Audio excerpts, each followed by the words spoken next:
Hello! Are fairies real? The simple answer is yes, they absolutely are real, and I can prove it. So keep watching.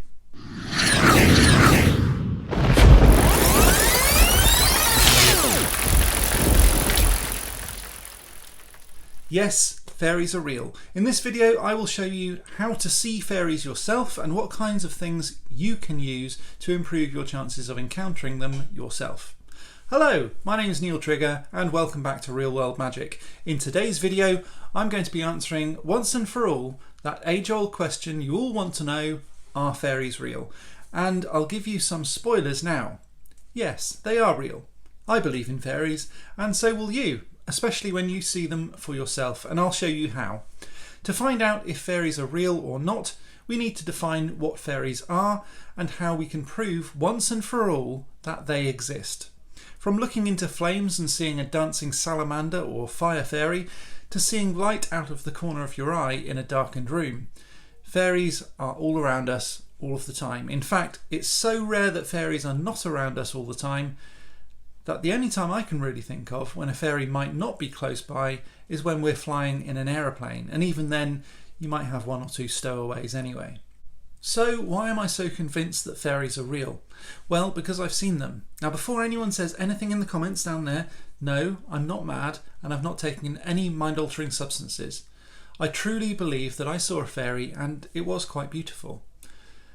I can tell you what it looked like and where it was, how big it was, and even how you can start seeing fairies too.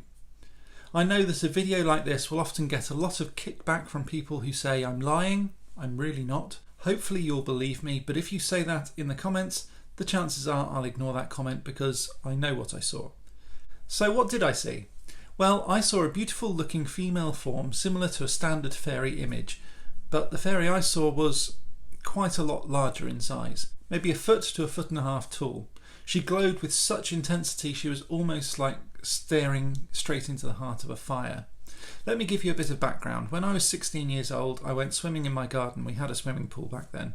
The pool was pretty big and surrounded by paving stones and a large area of garden, with one patch in particular which was very overgrown. The day I saw my first fairy, it was quite late. My family would sometimes go for a late night swim.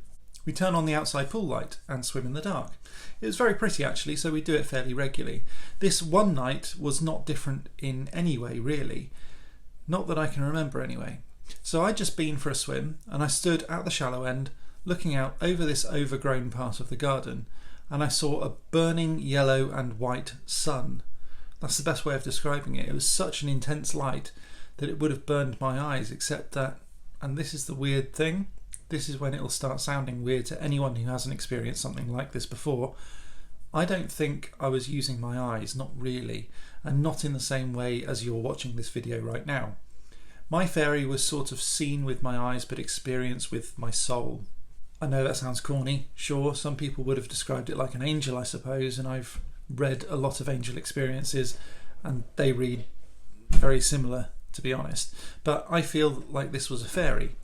And I feel like it was seen in a different way, and I think that's because the fairy doesn't kind of exist in the same way as you and I do.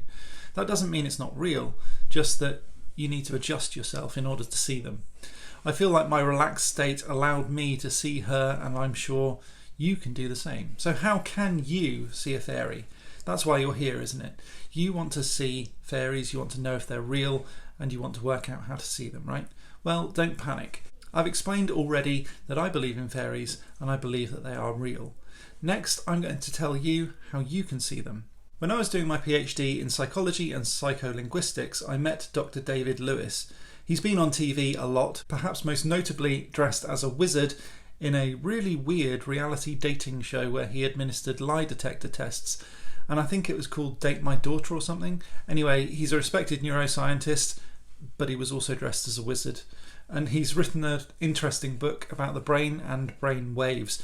Why is this related to fairies? Well, I am getting there. Dr. David Lewis once rigged up an EEG machine to a train set. Now, an EEG reads brainwaves, and he rigged it so that when the brain was relaxed, it made the train go, and when it was tense, the train stopped. It was a clever little experiment because his participants were told how to operate the train by just relaxing, and then told that it was a race. The problem was that the alpha waves of relaxed brains were needed to make the train go. But when the participants saw the train move, they got excited that they were going to win, and the bossy beta waves then took over, so the train stopped. Then frustration caused more beta waves, and the only way to get it working again was to almost forget and not want the train to move at all. Then you go back into alpha, the train keeps on going, and the cycle begins again. What has this all got to do with fairies? Well, here at Real World Magic, it's my job to make your own life more magical, and so I need to tell you how to see fairies. The good news is that there is an answer to this problem. The bad news is that it's very much like Dr. Lewis's train set. To see fairies, you need to relax and not try too hard. By doing that, you can free your mind to wander, and it's much harder than you think. There are tools, of course, you can use to do it, meditation being one. There are EEG test kits and even basic mind control games that I think are themed with a Jedi from Star Wars, actually.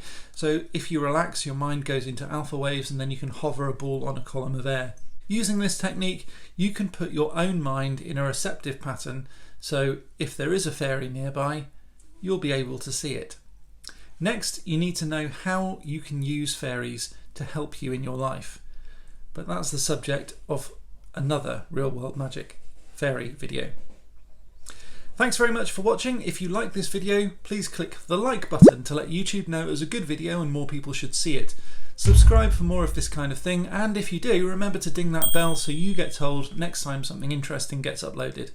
Remember to sign up to my website at realworldmagic.net, and if you want to support this channel, head on over to Patreon, where I've got 3 membership levels for huge benefits like extra content, these posters, free downloads, free courses, and access to private and exclusive benefits only for the best people in the world.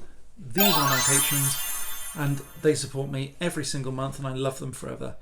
If you don't want to support me month on month and still want to show me some support, you can always buy me a drink at paypal.me/realworldmagic. And again, I'll love you forever too. Thanks again for watching. I will be back soon with some more magical awesomeness. But until next time, as always, Stay magical. Prul. The prul? What's a prul? I don't know. Dr. David Lewis once rigged up an egg. No, oh, he didn't. He rigged up an egg. Please subscribe to Real World Magic. While you're there, click the bell button to be notified of future uploads, and have a look at all of my social stuff. Remember to donate on Patreon if you really, really liked it, and I'll see you again next week.